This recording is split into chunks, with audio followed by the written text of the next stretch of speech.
Килүләре фермер gözөрі буенча 2011 елда районда беренчеләрдән булып гаилә фермасы салдырган Хәлил Зәйнуллинның бүген финанс хәле бик катлаулы.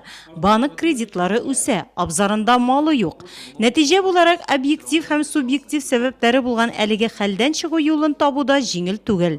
Бүген район советында Нурлат фермерлары, тиешле ведомстволар белгечләре һәм Татарстан Республикасы Иҗтимагый палатасы вәкилләре катнашында узган киңәшмәдә оештыру мәсьәләләрендә җибәрелгән җитешсезлекләр күрсәтелде. Ситуацияны үзгәртү юллары турында сөйләшү алып барылды.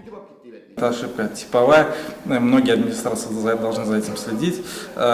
При получении государственной поддержки со стороны Минсельхоза, 30%, там, миллион рублей, допустим, да, фермер использовал эти деньги не по назначению.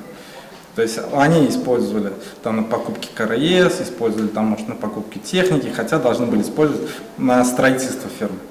Киңәшмәдә бар якларның аргументлары да игътибарлап тыңланды. Нурлат фермерлары төзүчеләрнең фикерләре исәпкә алынды. Проблеманы хәл итү юллары каралды.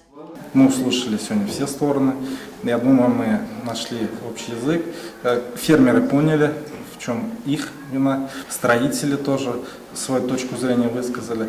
Я думаю, у нас получилась хорошая беседа. Надеюсь, мы будем следить за ситуацией. В свою очередь, мы обязательно постараемся помочь фермеру, который оказался в очень сложной ситуации, с грантовой программой, грантовой поддержки с Минсельхоза. Попробуем этот вопрос решить с ними.